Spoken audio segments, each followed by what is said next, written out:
Hello friends, मेरा नाम है Namit Agrawal and welcome to my channel Desi Angrez. आज मैं जिस टीवी सीरीज़ की बात करने जा रहा हूँ वो एक नेटफ्लिक्स वाली सीरीज़ है और उसका नाम है नार्कोस। ये स्टार्ट हुआ था 2015 में। इसके टोटल नंबर ऑफ सीजन्स हैं 3, टोटल नंबर ऑफ एपिसोड्स हैं 30 और पर सीज़न इसके नंबर ऑफ एपिसोड्स हैं 10। इसके हर एपिसोड की लेंथ ऑलमोस्ट 50 मिनट के करीब है। ये दिखाया गया था 2015 से 2017 के बीच में। इसके मेन स्टार्स हैं Pedro Pascal, Wagner Moura, Boyd Holbrook, Alberto Ammann, Paulina Gaitan, Damian Alcazar, Francisco Denis और भी ढेर सारे। ये क्रिएट किया गया था क्रिस बंकाटो, कार्लो बर्नार्ड और डग मीरो द्वारा। नेटफ्लिक्स पे दिखाया गया था जैसा मैंने बताया। इसकी लोकेशंस ऑफ शूटिंग है मोस्टली कोलंबिया कंट्री में शूट हुई है। ये काफ़ी सारी लोकेशंस में शूट हुई है, बोगोटा, कार्टाजीना, मेडेलिन, कैली। और इसका जॉनर है बायोग्राफी, क्राइम, ड्रामा और थ्रिलर। ये सब इन्फॉर्मेशन आपको IMDb पर मिल जाएगी, लिंक मैंने डिस्क्रिप्शन में डाल ही दिया है। और मेरे चैनल को जल्दी से सब्सक्राइब कर लीजिए जिन्होंने नहीं किया है, ताकि उनको और भी टीवी सीरीज़ के रिव्यू के नोटिफिकेशन मिल सके। अब जैसा मैंने बताया जॉनर में बायोग्राफी है। बायोग्राफी किसकी है? काइंड ऑफ पाब्लो एस्कोबार की है। हम आगे उसके बारे में भी बात करेंगे कि कौन है पाब्लो एस्कोबार। सबसे पहले डिस्क्रिप्शन की बात करते हैं। 80 के दशक में यानी कि 1980s में कोलंबिया नाम के कंट्री में, जो कि साउथ अमेरिका में स्थित है, उस समय वहां पर बहुत ज्यादा ड्रग्स का कारोबार बढ़ गया था और उस समय ड्रग का किंगपिन था पाब्लो एस्कोबार। तो कैसे उसने अपना ड्रग का साम्राज्य फैलाया और कैसे अमेरिका के DEA एजेंट्स ने उसे बड़ी मुश्किल से पकड़ा, बस यही सब दिखाया गया है इस टीवी सीरीज में। कहानी की बात करते हैं तो सबसे पहले तो ये समझ लीजिए कि पहले 2 सीजन्स में पाब्लो एस्कोबार ने अपना पूरा ड्रग्स का कारोबार कैसे बिठाया और कैसे उसकी जेब में बड़े बड़े सरकारी अधिकारी थे और DEA यानी कि ड्रग्स एंड एनफोर्समेंट एजेंसी, इसका फुल फॉर्म है, ने कैसे पाब्लो एस्कोबार को ढूंढकर उसे पकड़ा। यही सब दिखाया गया है पहले 2 सीजन में। और 3rd सीजन में पाब्लो एस्कोबार के पकड़े जाने के बाद एक और कार्टेल मार्केट में अपने पैर जमाता है और उसका नाम है कैली कार्टेल। तो उसके बारे में 3rd सीजन में दिखाया गया है। पाब्लो एस्कोबार के कार्टेल का नाम था मेडेलिन कार्टेल। अच्छा, एक बात और, ये रियल लाइफ इंसिडेंट्स पर आधारित है। जी हाँ, वाकई में पाब्लो एस्कोबार नाम का आदमी था और वाकई में ड्रग्स का खूब व्यापार होता था 80-90 के दशक में, यानी कि 1980s 1990s में। इसमें सब कुछ बिल्कुल सच सच दिखाया गया है। थोड़ा सा ड्रामेटाइज करने के लिए थोड़ा बहुत कहीं ऐसे ही कहानी बनाई होगी तो अलग बात है, लेकिन इस सीरीज पर राइटर्स ने बहुत रिसर्च करके काम किया है। तो आइए सबसे पहले पाब्लो एस्कोबार के बारे में बात करते हैं। पूरा नाम है पाब्लो एमिलियो एस्कोबार गविरिया।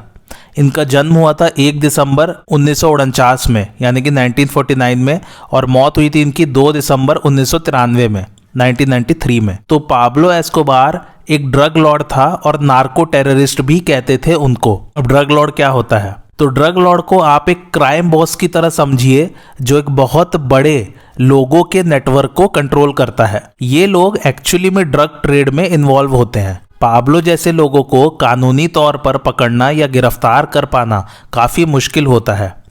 ऐसा इसलिए क्योंकि ये डायरेक्ट या सीधे तरीके से ड्रग ट्रेड से जुड़े नहीं होते हैं। क्राइम बॉस के नीचे एक बहुत मोटी परत होती है लोगों के नेटवर्क की, या यूं कह लीजिए खूब सारी परतें होती हैं लोगों की। इन लोगों को आप स्टाफ भी कह सकते हैं एक ड्रग ऑर्गेनाइजेशन का। इसलिए अगर पाब्लो जैसे लोगों को पकड़ना है तो पुलिस, या जैसे कि इसमें DEA को दिखाया है, तो DEA एक्चुअली ड्रग्स वालों की पुलिस है। ये अमेरिका में एक एजेंसी है, ड्रग्स एंड एनफोर्समेंट एजेंसी नाम से, जो ड्रग्स का धंधा करने वाले लोगों को पकड़ती है। तो DEA के किसी एजेंट को घुसपैठ करनी पड़ती है इनकी लंबी चौड़ी ऑर्गेनाइजेशन में, और अंदर से सारी खुफिया जानकारी निकाल के ये लोग पुलिस को पास करते हैं। और फिर धीरे धीरे ड्रग लॉर्ड के खिलाफ जब काफ़ी सबूत इकट्ठे हो जाते हैं, तभी पुलिस पकड़ पाती है एक ड्रग लॉर्ड को। अब ड्रग ट्रेड क्या होता है एक्चुअल में, और इसको इलीगल या गैर कानूनी क्यों मानते हैं? तो ड्रग ट्रेड का मतलब होता है जो ड्रग्स आम आदमी खुले मार्केट में बेच नहीं सकता, लेकिन फिर भी उसे किसी तरह वो ब्लैक मार्केट में बेच रहा है, उसे ही कहते हैं ड्रग ट्रेड या illegal drug trading. Black market एक ऐसा मार्केट है जहां पर सारे धंधे गैर कानूनी चल रहे हैं। इसमें पैसों का लेन देन से लेकर प्रोडक्ट के लेन देन तक सब कुछ अवैध है, बट फिर भी इसकी एक अपनी खुद की ही इकोनॉमी है। जैसे एक नॉर्मल मार्केट का आपको GDP, प्रॉफिट, लॉस सब डेटा मिल सकता है, लेकिन ब्लैक मार्केट की इकोनॉमी का किसी को भी कोई भी डेटा नहीं मिल सकता। और ब्लैक मार्केट की इकोनॉमी को आप छोटा मोटा मत समझिए, ये भी बिलियंस ऑफ डॉलर्स में डील करते हैं। जी हाँ, बिलियंस, और पूरे विश्व में फैला हुआ है ये। तो ब्लैक मार्केट में सिर्फ ड्रग्स ही नहीं और भी बहुत सारे अवैध प्रोडक्ट्स बेच खरीद सकते हैं, और इस मार्केट से मोस्टली क्रिमिनल्स ही जुड़े होते हैं। एनीवे, तो कौन कौन से ड्रग्स पर उस वक्त बैन था, उनके नाम हैं जैसे कि कोकेन, हेरोइन, एलएसडी, मेथाम्फेटामीन, एम्फेटामीन्स और भी ढेर सारे ड्रग्स। हमारे यहाँ उनको चरस, गांजा, अफीम ये सब कहते हैं। ये ड्रग्स इसलिए बैन है क्योंकि ये एक तरह का नशा है और आम इंसान के लिए बहुत हानिकारक है। एक बार इसकी लत लग गई तो फिर ये पूरा जीवन इंसान का बर्बाद ही करके छोड़ती है। इसलिए मेरी आप सभी लोगों से गुजारिश है कि नशा ना करें, इसके बजाय आप लोग नॉर्मल कपड़े, नॉर्मल खाने पीने की चीज़ें पर खर्चा करें या अपने परिवार पर करें, वो ज़्यादा बेहतर है। हाँ, तो ड्रग ट्रेड में ड्रग्स की खेती करना, फिर उसे प्रोसेस करके बनाना और फिर उसे मार्केट में बेचना, ये सब आता है, और ये सभी गतिविधियों पर हर देश में बैन हो रखा है। सिर्फ 2014 में इसकी ट्रेडिंग थी करीबन 426 से 652 बिलियन डॉलर्स के बीच में। ये एक एस्टिमेशन है, और पूरे दुनिया की जीडीपी थी उस वक्त 78 ट्रिलियन डॉलर्स, यानी कि ड्रग ट्रेड था 1% टोटल जीडीपी का। इसे आप परसेंटेज वाइज मत देखिए, बल्कि पैसे वाइज देखिए कि कितना बड़ा कारोबार है इसका। 450 से 650 बिलियन डॉलर कोई छोटी बात नहीं होती। और उस समय कोलंबिया के प्रेसिडेंट पाब्लो से बहुत डरे हुए थे, क्योंकि पाब्लो की जेब में ऑलमोस्ट पूरा सिस्टम था उस वक्त। वो इतना पावरफुल बन चुका था कि कोलंबिया के प्रेसिडेंट को ये डर था कि कहीं किसी दिन पाब्लो गद्दी से उन्हें हटा के खुद ही ना बैठ जाए, और अगर पाब्लो प्रेसिडेंट बन जाता तो फिर देश की तो ऐसी तैसी हो ही जाती। Anyway, Pablo Escobar most wanted man था अमेरिका में। ऐसा क्यों? जब पाब्लो कोलंबिया में ड्रग्स का व्यापार कर रहा था तो वो अमेरिका में कैसे मोस्ट वांटेड मैन बना? क्योंकि वो जितना भी ड्रग्स बेचता था वो एक्चुअली में एक्सपोर्ट होता था सारा का सारा अमेरिका में। सारा का सारा नहीं, पर most of the percentage America में जा रहा था। और ड्रग्स के कारण इतने ज़्यादा लोग बीमार पड़ रहे थे या मौत हो रही थी कि पूरा अमेरिकन सिस्टम हिला हुआ था उस वक्त। खासकर जो नौजवान पीढ़ी थी वो बहुत बुरे तरीके से इसमें फंस चुकी थी। वो लोग पढ़ाई पर या अपने करियर पर फोकस ही नहीं करते थे, बस दिन भर नशा करते रहते थे। इसलिए जब अमेरिका ने देखा कि उसकी इकोनॉमी पर ड्रग्स का बहुत बुरा असर पड़ रहा है तो फिर उन्होंने कोलंबिया में अपने एजेंट्स भेजे पाब्लो को पकड़ने के लिए। अच्छा, अब आप सोच रहे होंगे कि ड्रग्स का किसी देश की इकोनॉमी पर कैसे असर पड़ सकता है। तो ये डायरेक्ट नहीं होता है, बट इनडायरेक्ट वे में होता है, पर बहुत बड़ा और बुरा असर होता है। अब जैसे नौजवान पीढ़ी नशा कर रही है तो उनकी कार्य क्षमता कम हो जाती है। वो चाहे कॉलेज में हो या जॉब कर रहे हो, वो ना तो ढंग से पढ़ाई करेंगे और ना ही ढंग से नौकरी।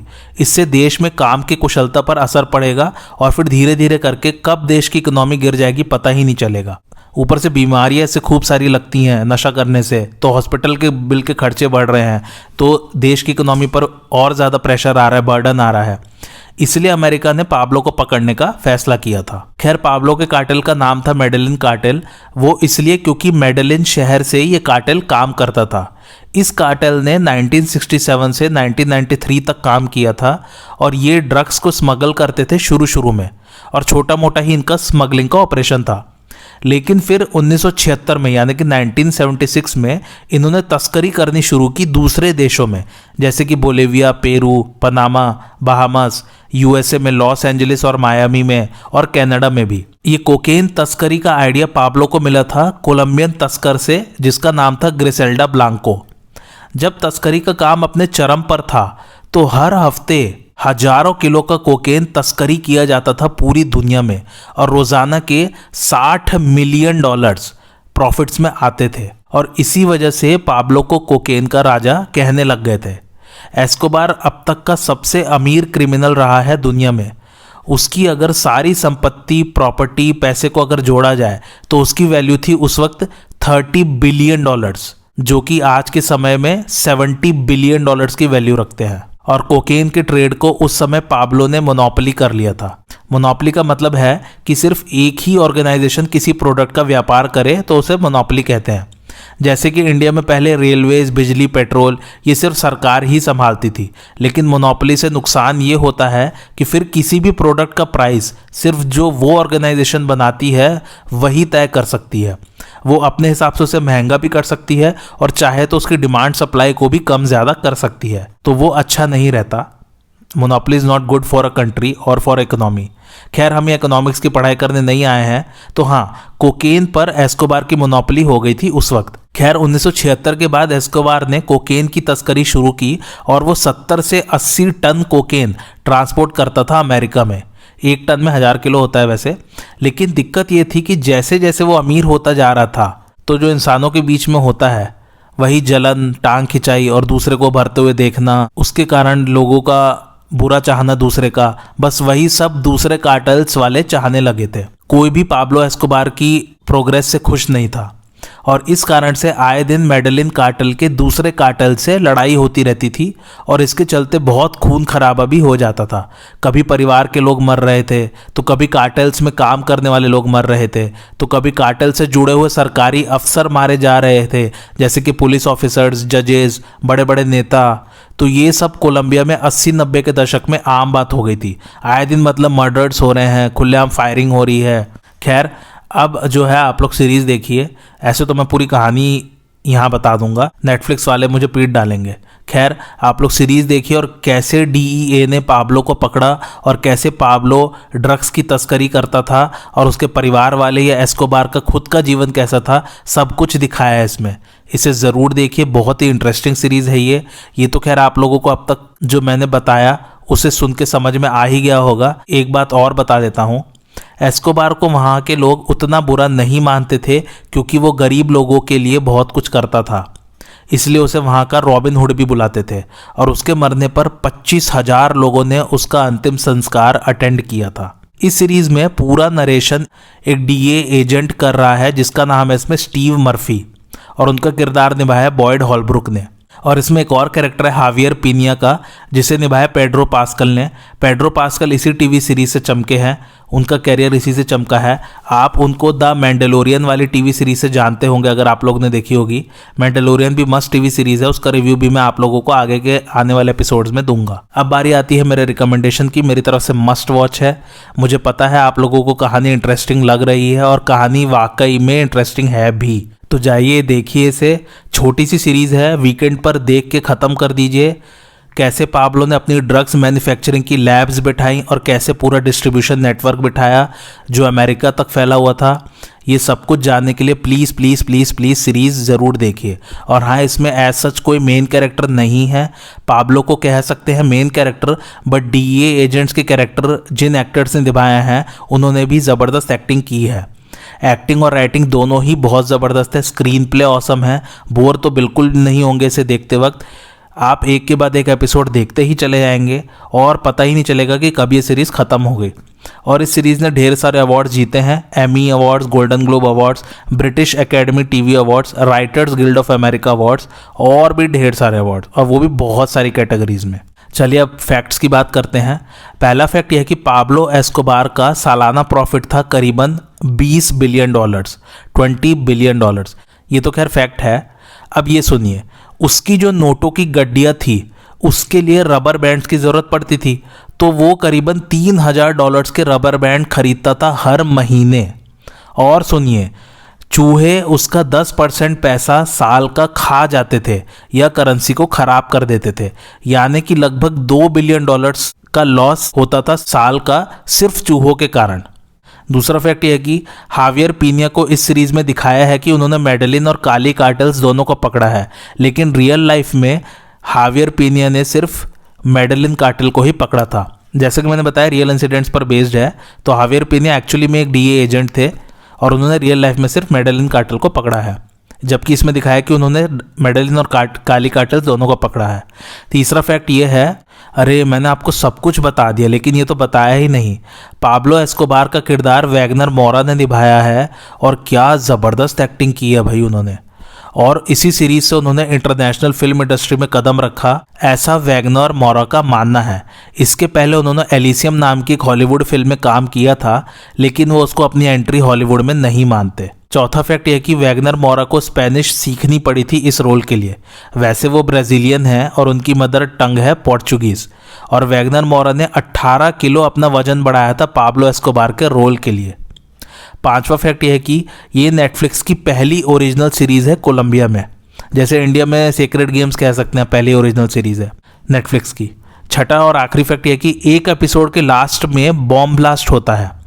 नरेटर कहता है कि एपिसोड के लास्ट में कि वो एक C4 था। C4 एक तरह का एक्सप्लोजिव होता है, लेकिन अगले एपिसोड की शुरुआत में वो कहता है कि 220 किलो का TNT था।